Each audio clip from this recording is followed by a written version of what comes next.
여러분, 바람이 불 때 알곡과 죽정이가 갈라지잖아요. 알곡은 알이 차 있기 때문에 자리를 지켜요. 무게가 있으니까. 죽정이는 알이 비어있기 때문에 바람 불면 날아가요. 믿음의 자리, 신앙의 자리, 예배의 자리, 찬송의 자리, 봉사의 자리, 전도의 자리, 헌신의 자리, 감사의 자리, 이 자리를 지키는 거예요. 바람 불 때 알곡이죠. 죽정이는 날아간단 말이에요. 바람 불어서 날아간 거예요. 바람 때문이야. 맞죠? 근데 안 맞아요. 바람이 불어도 알곡은 자리를 지키니까 내가 알이 비어있구나, 이렇게 생각하는 게 지혜로운 거죠. 예수님의 가르침의 엑기스가 마태복음 5장과 6장과 7장입니다 5장 1절에 이렇게 시작하죠. 예수께서 무리를 보시고 산에 올라간 듯이니 제자들이 나온지라. 산에 올라간 듯이래. 그래서 산상수훈이에요. 심령이 가난한 자는 복이 나니 천국이 그들의 것이며, 애통하는 자는 복이 나니 그들이 위로를 받을 것이며, 마음이 온유한 자는 복이 나니 그들이 땅을 기업으로 얻을 것이며, 의에 줄이고 목이 마른 자는 복이 나니 그들이 배부름을 얻을 것이며, 긍휼히 여기는 자는 복이 나니 그들이 긍휼히 여김을 받을 것이며, 마음이 청결한 자는 복이 나니 그들이 하나님을 볼 것이며, 화평하게 한 자는 복이 나니 그들이 하나님의 아들이라 일컬음을 받을 것이며, 의를 위해 박해를 받은 자는 복이 나니 천국이 그들의 것입니다. 이게 이제 팔복으로 이제 아주 엑기스 같은 말씀이 선포가 되는 거예요. 그러다가 이제 6장이 넘어가면서 기도에 대한 말씀, 금식에 대한 말씀, 구제에 대한 말씀, 그 다음에 주기도문도 오고, 그 다음에 너희는 먼저 그의 나라와 그의 의를 구하라. 그러면 이 모든 것을 너희에게 더하시리라. 이런 말씀들이 나와요. 7장에 넘어가면서 비판을 받지 아니하라거든 비판하지 말라. 너희 비판하는 비판으로 너희가 비판을 받을 것이고, 너희 헤아리는 그 헤아림으로 너희가 도로 헤아림을 받을 것이리라. 이런 말씀. 구하라. 그러면 너희에게 줄 것이요. 찾으라. 그러면 찾을 것이요. 문을 두드리라. 그러면 너에게 열릴 것이리라. 아들이 떡을 달라는데 떡 대신에 돌을 주며, 생선을 달라는데 생선 대신에 뱀을 줄 자가 있겠느냐. 아비가 악할지라도 자식에게 좋은 것을 줄 줄 알거든 하물며 하늘에 계신 너희 아버지께서 구하는 자에게 좋은 것을 주지 않으시느냐. 이런 말씀들이 나가요. 그러다가 결론 부분에 무서운 말씀이 뚝 시작이 됩니다. 그날에, 재림의 날이죠. 그날에 많은 사람이, 일부가 아니에요, 소수가 아니에요, 많은 사람이 나더러 이르되 주여 우리가 주의 이름으로 선지자 노릇하며 주의 이름으로 귀신을 쫓아내며 주의 이름으로 많은 권능을 행하지 아니하였나이까. 그때 내가 저에게 밝히 말하되 내가 너희를 도무지 알지 못하니 불법을 행하는 자들아 내게서 떠나가라 하리라. 주의 이름으로 부흥사 노릇하고 다리목사 노릇하고 기도원 원장 노릇하고 능력 나타내고, 능력을 한두 가지만 나타내도 능력의 종, 불의 종에서 막 열광들을 할 텐데 많은 권능을 행했는데, 귀신을 쫓아냈는데 예수님이 너 누구냐? 나도 몰라 이러신대요. 그리고 결론에 나오는 말씀이 뭔지 아세요? 이렇게 말씀합니다. 누구든지 나의 이 말을 듣고 지키는 자는 그 집을 반석 위에 지은 지혜로운 사람 같으리니 비가 내리고 바람에 불고 창수가 나서 그 집에 부딪히되 무너지지 아니하나니 이는 그 집을 반석 위에 놓은 연고요. 나의 이 말을 듣고 지키지 않는 자는 그 집을 모래 위에 지은 어리석은 사람 같으리니 비가 내리고 바람에 불고 창수가 나서 그 집에 부딪히되 무너짐이 심하리라. 이게 끝이에요. 우리가 그 가르치심에 논란이, 이는 그 가르치시는 것이 권위 있는 자와 같고 저희 서기관들과 바리새인 같지 아니함일러라. 이게 이제 뒤에 정리하는 말. 그래서 이제 마태복음 7장이 끝이 나는 거예요. 바람이 부니까, 비가 내리니까, 창수가 쏟아지니까 무너지는 거지. 맞죠? 맞는데 안 맞아요. 반석 위에 지은 집은 바람이 불어도 비가 쏟아져도 창수가 내려도 무너지지 않거든요. 여러분, 알고가 죽정이 진짜와 가짜, 이런 것이 언제 구분이 되느냐? 바람이 불 때 구분이 되는 거거든요. 여기는 여러분들은 이 바람이 불 때, 또 비와 창수와 이런 여러 가지 시련들이 닥칠 때, 그때 진짜로 드러나시는 하나님의 종들 되시기를 예수님의 이름으로 축원합니다. 그게 능력이죠. 그게 그런 하나님의 사람들이 되어야 됩니다. 저는 이번 코로나19가 이런 역할을 하고 있다고 생각이 들어요. 너무나 많은 것들이 적나라하게, 진짜 적나라하게 다 드러나고 있으니까. 특별히 오늘 예배와 관련해서 이야기를 좀 나누려고 해요. 12개 교회가 적발이 되었고, 그 중에 3개의 교회가 경고를 받았고 9개의 교회가 이제 구체적으로 징벌 조치를 당한 거예요. 그래도 예배를 드리면은 이제 더 강도가 높아지는 거죠. 근데 이제 서울시에서 간이 배 밖에 나온 사람들이 주로 많이 모이는 교회가 있어요. 은평구에는 어떤 교회인데, 이 와중에 이 평일날 또 기도회 한다고 이렇게 모였어요. 근데 저는 이 소식을 듣고 진짜 감사하고 기뻤어요. 아까 신 목사님께도 감사하다고 제가 말씀을 드렸거든요. 하나님께서 기뻐하실 줄 믿습니다. 자, 그러면은 이렇게 모여서 함께 드리는 예배, 왜 이렇게 모여서 함께 예배를 드려야 되나? 이유가 있어요. 첫째로 뭐니 뭐니도 하나님의 말씀이기 때문입니다. 여러분, 하나님의 종에게 하나님의 말씀은 절대적이죠? 이거는 어쩔 수가 없는 거예요. 여러분, 예레미야가 하나님의 말씀대로 순종하는 것 때문에 미움을 많이 받죠. 이렇게 예레미야 20장에 고백해요. 여호와여, 주께서 나를 권유하심으로 내가 그 권유를 받아 싸우며 주께서 나보다 강하사 이기셨으므로 내가 조롱거리가 되니 사람마다 종일토록 나를 조롱하나이다. 뭐 때문에? 말씀 때문에. 내가 말할 때마다 파멸과 멸망을 선포함으로 여호와의 말씀으로 말미암아 내가 종일토록 치욕과 모욕거리가 되밀이다. 나는 무리 비방과 사방이 두려움을 들었나이다. 그들이 이르기를 고소하라. 우리도 고소하리 나오며 내 친한 벗들도 다 내가 실족하기를 기다리며 그가 혹시 하나님께 유혹을 받게 되면 우리가 그를 이겨 우리 원수를 갚자 하나이다. 그런데요, 예레미야가 그럼 말씀 때문에 내가 왕따 당하네. 조롱, 지욕, 모욕, 비방, 가족들, 친족들, 친구들까지 다 등 돌렸거든요. 너무 외로워요, 힘들어요, 눈물이 나요. 그래서 별명이 눈물이 선지자잖아요. 아무리 하나님의 말씀도 중요하지만 이 말씀을 지키는데 대가가 너무 크다. 나 도저히 못하겠어. 이러느냐? 안 그래요. 이렇게 고백합니다. 내가 다시는 여호와의 이름으로 선포하지 아니하며 그의 이름으로 말하지 아니하리라면 나의 마음이 불붙는 것 같아서 골수에 사무치니 내가 답답하여 견딜 수 없나이다. 또다시 나가 하나님 말씀 전해요. 왜? 하나님께서 명령하신 일이니까. 바울 사도가 예루살렘으로 올라갑니다. 근데 분위기가 안 좋아요. 사람들이 말려요. 위험합니다. 큰일 납니다. 죽을 수 있습니다. 별의별 소리를 다 해요. 근데 바울이 뭐라고 말합니까? 보라, 이제 나는 성령에 매여 예루살렘으로 가는데 거기서 무슨 일을 만날는지 알지 못하노라. 오직 성령이 각성해서 내게 증언하시기를 결박과 환난이 나를 기다린다 하시나. 뭐가 기다리는지 알아요? 결박과 환난이 나를 기다린다 하시나. 나의 달려갈 길과 주 예수께 받은 사명, 꼭 하나님의 은혜의 복음 증언하는 일을 마치려면 나의 생명을 조금도 귀한 것으로 여기지 아니하노라. 나는 예루살렘에서 결박당할 뿐 아니라 죽을 것도 각오하였노라. 왜? 하나님의 종이니까. 하나님의 종에게 하나님의 말씀은 절대적이거든요. 성경이 뭐라고 말씀합니까? 따라합시다. 날마다 마음을 같이하여 성전에 모이기를 힘쓰고. 제 말입니까? 하나님의 말씀입니까? 말씀대로 하는 게 옳죠? 모이기를 폐하는 어떤 사람들의 습관과 같이 하지 말고 오직 권하여 그날이 가까움을 볼수록 더욱 그리하자. 하나님이 모여서 예배 드리라고 하셨으면 그걸로 끝나는 거예요. 당연히 함께 모여서 예배를 드리는 겁니다. 자, 두 번째로, 이 예배는요, 엄밀히 말해서 국가적인 면에 있어서도 헌법에 보장된 자유입니다. 헌법에 보장된 자유들 있죠. 집회 결사의 자유, 표현의 자유, 그 다음에 종교의 자유.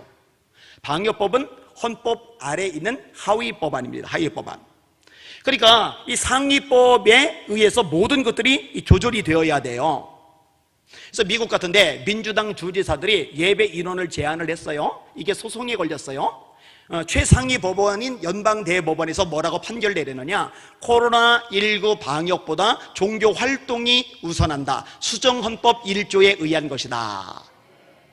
그 연방대법원에서 주지사들이 인원수 제한한 것을 위헌 판결을 내렸어요. 왜? 헌법에 종교의 자유가 명시되어 있으니까. 네바다 주 같은 데서는요, 네바다 주가 이 행정소송 비용 2억을 갈보리교에다가 몽땅 지불을 했어요. 왜냐? 승소를 했으니까. 그리고 우리 대한민국도 버젓이 헌법에 종교의 자유가 명시가 되어 있거든요. 근데 그 하위 법안, 이 방역 법안을 가지고 상위 법안, 헌법을 지금 찍어 누르고 있는 이상한 일들이 지금 발생하고 있는 거거든요. 은평제일교회 법을 어겼다. 그런데요, 법을 어긴 거는요, 은평제일교가 아니에요. 예수비전 성결교회 법을 어겼다. 그런데 진짜 법을 어긴 거는요, 예수비전 성결교회가 아니에요.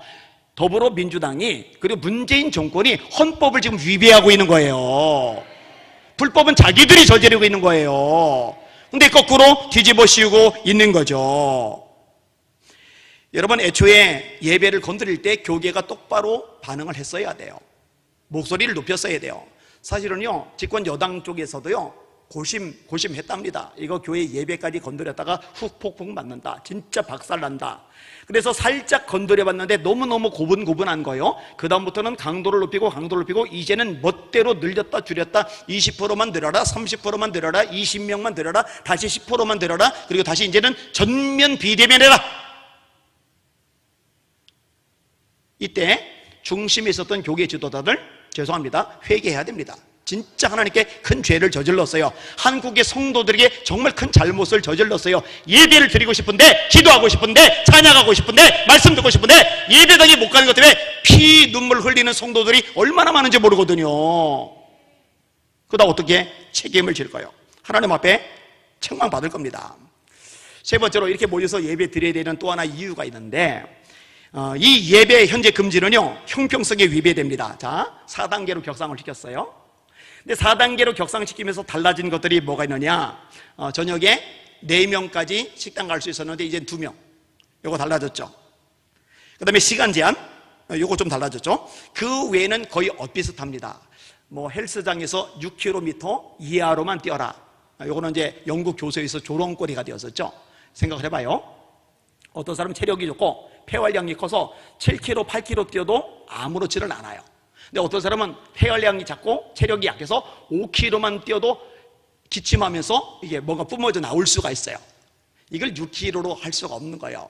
BTS 곡은 되고 싸이의 곡은 안 되고, 이게 말이 안 되는 거거든요. 그러니까 영국의 교수가 조롱하는 걸 했죠. 좋아요, 뭐 그런 거 그렇다고 쳐요. 근데 느닷없이 진행된 내용이 뭐냐? 교회들 현장 예배, 대면 예배란 말 전 잘 안 써요. 현장 예배라고 그래요. 아니면 예배당 예배. 이 대면 예배를 전면 금지하는 거, 말이 됩니까 이게? 여러분, 홈플러스 금지합니까? 하루에 수천 명 가도 뭘 안 합니다. 롯데마트도, 이마트도, 코스트코도 마찬가지예요. 현대백화점, 뭐 롯데백화점, 백화점들, 신세백화점, 백화점들 다 마찬가지예요. 이런 제안 안 합니다. 오늘 보니까 여의도 순복교회가 좌석이 12,000석이라는 내용이 있더라고요. 그 다음에 명성교회가 10,000석, 그 다음에 연세중앙교회가 9,000석, 그 다음에 사랑의 교회가 6,500석, 세대교회가 5,000석. 근데 5,000석도 19명만, 12,000석도 19명만, 10,000석도 19명만. 이 말이 안 되잖아요. 형평성에 문제가 있는 거예요. 여러분, 법이라는 거는요, 모두에게 공평하게 작용해야 됩니다. 여러분, 가끔 나오는 말 있죠. 유전, 무죄, 무전, 유죄. 돈이 있고 권력이 있으면 무죄, 돈이 없고 권력이 있으면 유죄. 이렇게 법이 판결을 내리면 잘못이다고 막 길길이 날뛰잖아요. 맞는 말이에요. 그렇게 하면 안 돼요. 공평해야, 누구에게나 공정하게 이 법 적용이 되어야 돼요. 그러면은 일반 다중시설이든 교회든 이 공평하게 적용을 해야 되는데 그렇지 않아요. 자, 일반 다중시설은 확진자가 나왔어요. 소독을 했어요. 다음날 문 엽니다. 교회만 확진자가 나오면 2주간 14일간 강제 폐쇄입니다. 저희 교회를 고소했던 금천구청에서 확진자가 3명이 나왔어요. 전수조사하면 인원이 불어나겠죠. 그런데 그러면 14일 2주 폐쇄를 내느냐, 7시간 폐쇄한 다음에 문 열었더라고요. 그래서 이번에 또 걸고 넘어지면요, 우리 교인들 이제 배치시켜서 구청 앞에서 이제 시위라도 벌이게 할 생각이에요. 왜 교회는 2주 폐쇄고 니네는 7시간 문 닫냐? 이건 형평성에 어긋난다. 유성훈 구청장 나와라. 네, 데모를 좀 시키려고 생각을 하고 있어요. 솔직히 교회만큼 방역이 잘 되는 데가 어디 있습니까? 게다가 여기 은평제일교회는 들어올 때 칙 하고 뭐가 나오더라고요. 이게 처음 보는 사람은 겁나겠어요. 이게 뭐 독가스 나오는 것 같아가지고 이렇게 봐요. 이렇게 거리두기 잘하잖아요. 마스크 쓰잖아요. 그리고 교인들은요, 전부 한 방향만 봅니다. 저만 지금 반대 방향 보고 있는 거고 전부 다 한 방향이에요. 근데 전철은요, 마주보고죠. 뒤엉키죠. 막 식당은 마스크 벗고 먹죠. 그리고 말까지 하죠. 어디가 더 방역이 잘 되느냐고요. 진짜로 바이러스 잡을 생각이면은 급하더라도 아쉽더라도 하루에 740만 명 이상이 다닥다닥 붙어 타는 전철부터 정지를 시켜야죠. 말이 안 돼요. 네 번째로, 예배를 통한 감염이 거의 없었다는 것이 실제 사항이거든요. 2월 1일자 기사 제목입니다. 정부, 교회 예배 통한 확산 거의 없었다. 문제는 예배 후 식사 모임. 대면 예배 지속 조치에 대해 방역 수칙 준수하면 문제없다. 그 내용 그대로 읽어드릴게요. 윤태호 중앙사고수습본부 방역총괄반장은 1일 브리핑을 통해 교회의 경우 밀집도가 낮고 사전에 방역 조치들이 이루어져 지금까지 대면 예배를 통한 감염은 거의 없었다. 밀집도를 유지하고 방역 수칙을 준수한다면 대면 예배 자체가 감염 위험도가 높은 행위는 아니라고 판단했다. 문제는 예배 이후 식사 모임이라든지 폐쇄된 모임에서 환자 수가 나오고 있다는 것이다. 그런 부분은 모두 금지하고 있다. 자, 좋아요. 그러면은 요게 방역 당국이 직접 언론 통해서 브리핑을 한 거거든요. 그러면 식사 금지시키라고 그래요. 소그룹 금지시키라고 그래요. 그래, 따를게요. 예배를 통한 감염은 거의 없었다. 이게 공식 통계 자료에 의해서 분명하게 자기들 입으로 선포한 내용이잖아요. 그럼 예배 통해 감염이 거의 없었는데 왜 예배만 다 문 닫아버리는데요? 있을 수가 없는 일들이 발생하고 있는 거예요. 감염은요 30cm 이내에서 15분 정도 있을 때 대화나 기침 중 튀어나온 침방울을 통하여 감염이 된다. 제가 자료를 읽어드리는 거예요. 그래서 기침 시 침이 튀어나가기는 최대 거리인 2m, 나가는 최대 거리인 2m의 거리 두기를 하라는 것이다. 그러나 2m 안에 있어야 할 때는 침방울이 나가는 것과 흡입을 예방하도록 마스크를 쓰라는 것이다. 그래서 지하철과 버스 등의 교통수단 운행을 준행하지 않는 것이다. 왜? 마스크를 썼으니까. 그러면은 마스크를 쓰고 거리 두기 하고 한 방향에서 이렇게 1시간 동안 앉아있는 예배를 통한 감염은 의학적으로, 과학적으로, 현실적으로, 합리적으로, 이성적으로 판단할 때 없다고 보는 게 맞아요. 아니 그러면 이런 자료가 이미 다 돌잖아요. 그럼 목사님들이 봐라, 자료가 있지 않냐, 정부에서 직접 발표한 자료가 있지 않냐, 예배를 통한 감염이 거의 없었는데 그리고 실제로 일어날 가능성도 거의 적은데 왜 예배만 전면 금지하냐? 더 이상은 참을 수 없다. 그동안에 협조했지만 최선 다해서 너희를 따랐지만 이제는 안 된다고 다 일어나면 얼마나 좋겠어요. 저에게 지난 주일날 금천구청에서 나오고 서울시청에서 나오고 세종청사에서 나오고 그리고 경찰들이 나오고 4개 부처에서 나왔어요. 그 다음에 빨간 딱지 2장을 붙인다고 우리 부목사님 상대하러 몇 명이 나왔는지 아세요? 공무원 5명, 그 다음에 그 뭐라고 그래요? 정보관 1명, 경찰 2명, 우리 부목사님 하나가 그렇게 무서운지 8명이 나왔어요. 8명이. 그런데 8명이 그렇게 모여있으면 집합금지 명령 어기는 거 아니에요? 인원제한? 이 대체 뭘 하는지 모르겠어요. 5번째로 왜 모여서 함께 예배를 드리느냐? 여러분, 하나님의 역사가 필요할 때, 하나님의 기적이 필요할 때, 하나님의 회복과 축복이 필요할 때 가장 중요한 것이 예배라는 거 잊지 마시고 꽉 붙잡으시기를 주님의 이름으로 축원합니다. 여러분이 잘 아는 말씀이죠. 내 이름으로 일컫는 내 백성이 그들의 악한 길에서 떠나 스스로 낮추고 기도하여 내 얼굴을 찾으면 하늘에서 내가 듣고 그들의 죄를 사하고 그들의 땅을 고칠지라. 그 앞부분에 기근이 닥쳤어요. 전염병이 돌아요. 코로나19는 전염병입니다. 이럴 때 어떻게 하라는 거요? 함께 하나님 앞에 회개하며 기도하며 예배하며 나아가면, 하나님을 찾으면 하나님께서 그 땅을 고쳐주신다는 거예요. 그러면 이럴 때일수록 더 모여서 예배를 드려야죠. 여러분, 문재인 대통령이 교계 지도자들 불러놓고 이런 소리를 냈어요. 예배가 마음의 평안은 줄 수 있지만 바이러스로부터 우리를 지켜주지는 못한다. 예배가 마음의 평안을 줄 수는 있지만 바이러스로부터 우리를 지켜주지는 못한다. 이게 교계 지도자를 농락한 거거든요. 모욕을 준 거거든요. 그러면 적어도 그 중에 한 분이 일어나서 대통령님, 그렇게 말씀하시면 굉장히 교만한 겁니다. 인간의 수단, 방법, 의술, 과학, 발버둥으로 해결이 안 되는 거, 불가능한 거, 끝장이 날 수밖에 없는 상황일 때 그때 예배를 통해 하나님이 역사하시면 기적이 일어날 수 있습니다. 하나님이 도와주셔야 비로소 인간의 한계가 도달했을 때 하나님의 살아계심을 경험할 수 있습니다.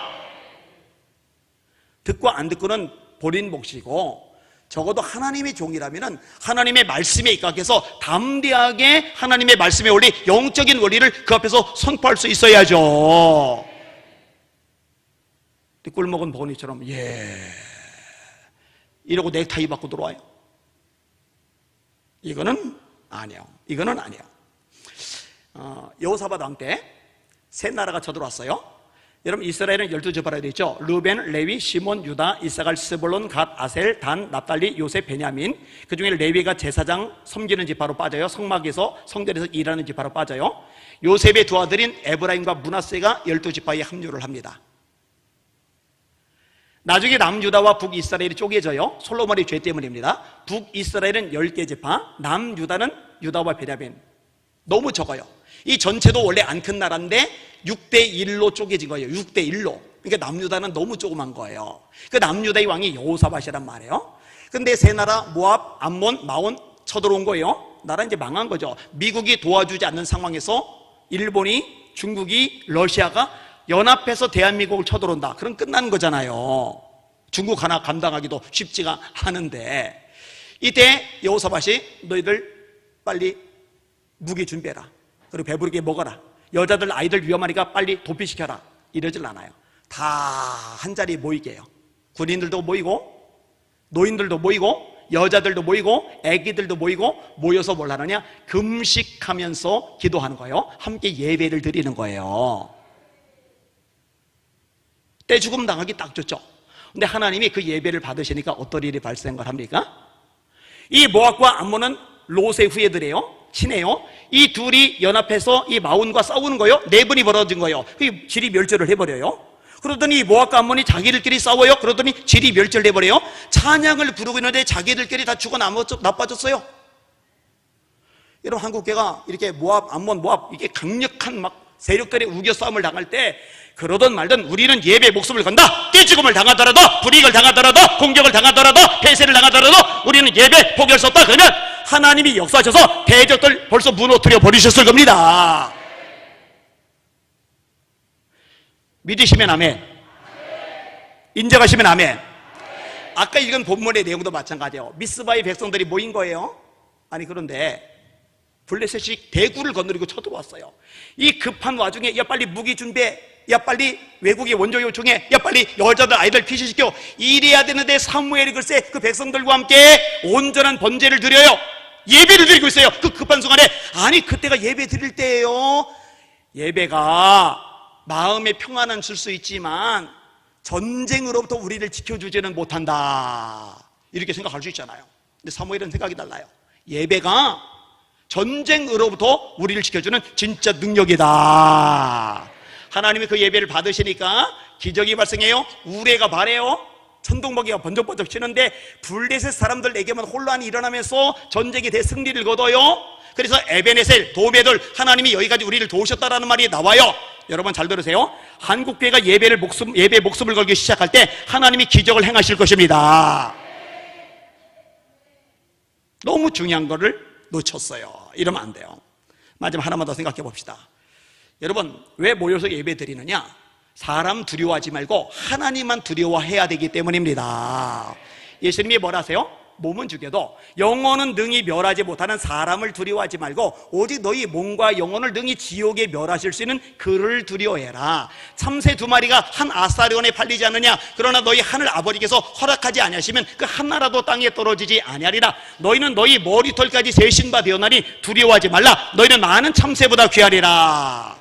잠언 29장에 사람을 두려워하면 올무에 걸리게 되려니와 여호와를 의지하는 자는 안전하리라. 자, 사람을 두려워하면 올무에 걸린다고 그랬는데 한국교회가 사람을 두려워했기 때문에 지금 올무에 걸려버린 거예요.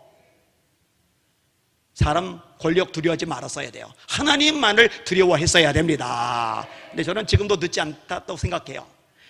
판단의 미스로, 잠깐의 실수로 넘어졌다면 이제라도 말씀의 원리에 들어가서 이제 사람 두려워하지 않는다, 이제 권력 두려워하지 않는다, 이제 세상 문화, 언론, 비난, 공격 따위 내가 두려워하지 않는다, 이제 하나님만 두려워한다, 말씀 두려워한다 하고 이렇게 돌아서면 하나님이 지금이라도 도와주시고 역사하실 줄 믿습니다. 다니엘이 법을 두려워하지 않고 사자굴을 두려워하지 않고 하나님만 두려워했잖아요. 그러니 내가 문 걸어 잠그고 골방에서 숨어 기도하느니 나 대놓고 예루살렘 쪽 창문 열고 기도할 거야, 그런 거잖아요. 비록 사자굴에 들어갔지만 사자 아가리를 하나님이 털어 막으시니까 더 높아지잖아요. 여러분, 사드락 메삭 아베느고도 역시 마찬가지고요. 사실 저희 교회는요, 은평제일교회하고 좀 달라요. 은평제일교회는 코로나 확진자가 한 명도 안 나왔어요. 근데 저희는 확진자가 한 번 나왔어요. 그래서 MBC, YTN, SBS, KBS 방송이 다 찍어서 내보냈어요. YTN은 줌으로 땡겨서 그 유리창 안쪽에 있는 것까지 다 확대해가지고 이렇게 방송으로 내보낼 정도로. 이렇게 한 번 확진자 걸리고 나니까는요, 전교인이 2주간 폐쇄당하면서 직장에서 잘리고 가족에서 분란이 일어나고 사업이 엉망진창되고 마음고생들을 많이 했어요. 제가 교인들 불쌍해가지고요, 교인들 회복될 때까지 내가 어떻게 편하게 자냐, 그래서 교회 본당 장의자에서 누워서 잠을 자기 시작했어요. 한 보름쯤 잤는데 진짜 힘들더라고요. 모기가 특히 너무 많이 물어뜯어가지고. 근데 저희 어머니가 너무 걱정을 하셔서 부모에게 순종하라고 하실 말씀에 따라서 제가 어머니 때문에 다시 집에서 잠을 자기 시작을 했어요. 한번 쓴맛을 보고 나면은 이 간이 졸릴 수가 있어요. 근데 그래도 우리는 하나님의 말씀대로 한다. 다시 모여서 예배한다. 그래서 다시 모여 예배돼요. 그리고 내 집이 만민의 기도하는 집이라 예수님 말씀하셨는데 누가 예배 드리러 온다는데 등록교인 외에는 오지 마시오, 이럴 수 없잖아요. 그래서 우리 부교육자들 보고 누구든지 허용해라. 그러니까 교인들 중에도 걱정들 해요. 그러다가 외부에서 온 사람이 코로나 또 전파시키면은 정말 타격이 크지 않느냐고. 그렇게 돼서 불이익을 당하더라도 그래도 예수님 말씀대로 하는 게 옳다고 생각한다. 그냥 받아라. 그래서 왔는데 실제로 외부에서 온 사람 하나 때문에 코로나 확진자가 드러나면서 두 번째 타격을 받았어요. 이 정도쯤 되면은 진짜 골치 아프죠. 그래서 저희는 두 번 그때 폐쇄를 당한 거예요. 그래도 다시 예배한다. 그래도 다시 하나님을 높인다. 다시 모여서 예배 드려요. 그런다고 이번에는 확진자가 안 나왔음에도 불구하고 집행명령 어겼다고 폐쇄 또. 그래서 저희가 7주간을 폐쇄를 당했어요. 그러고 나서 또다시 또 예배한다. 하나님의 말씀이 최우선이다. 근데 감사하게 교인들이 잘 따라와줘요. 그리고 이번에 네 번째 운영 중단 조치를 또 받은 거예요. 근데 저는 이제 분명히 말할 수 있습니다. 하나님께서 반드시 갚아주실 줄 믿습니다. 하나님이 반드시 역사하실 줄 믿습니다. 적어도 몇몇 교회라도, 적어도 일부 교회라도 하나님의 말씀을 지키기 위해, 예배 가치를 지키기 위해, 하나님을 기쁘시게 하기 위해 불이익을 당하고 욕을 먹고 비난을 당하고 폐쇄를 당하더라도 항거하는 모습, 저항하는 모습을 보여줄 필요가 있다고 생각이 되잖아요. 근데 사실은요, 제일 먼저 우리 신 목사님 소식을 먼저 들었거든요. 그 다음에 이제 저희 교회 소식을 제가 접하게 되었는데 고맙더라고요. 든든하더라고요. 그 금요일날 설교를 하면서 사실은 심아보 목사님이라고 하면서 심할아버지라고 제가. 근데 갈렙이 85세 할아버지인데 청년보다 더 젊잖아요. 그래서 심갈렙 목사님. 참 잘 어울리는 것 같아요. 근데 혼자보다 둘이라는 사실이 굉장히 든든하더라고요. 그래서 감사하다고 아까 인사를 드렸어요. 이 시간 분명히 빨간 딱지가 붙은 거 보면서도 이 안에 이렇게 여러 사람들이, 이렇게 많은 사람들이 들어와서 예배를 드리는데 솔직히 여러분들 제정신이 아닌 거잖아요. 제정신으로 어떻게 이럴 수가 있겠어요? 그런데 정말 예수 제대로 믿는 사람은 제정신이 아니에요. 베스도 총독이 바울 보고 바울아, 네가 미쳤다. 네 많은 학문이 너를 미치게 한다. 사람들 보기에, 총독 보기에 미쳤지만 하나님 보시기에 충성된 종이거든요. 사람들 보기에 여러분 미친 사람일 수 있지만, 제정신이 아닐 수 있지만 주님 보시기에 충성된 종들입니다. 여러분들 주님의 이름으로 사랑하고 축복합니다. 하나님께서 여러분 인생 속에 갚아주실 줄 믿습니다. 우리 좋으신 하나님 앞에 영광, 찬양, 경배, 박수 한번 올립시다. 할렐루야.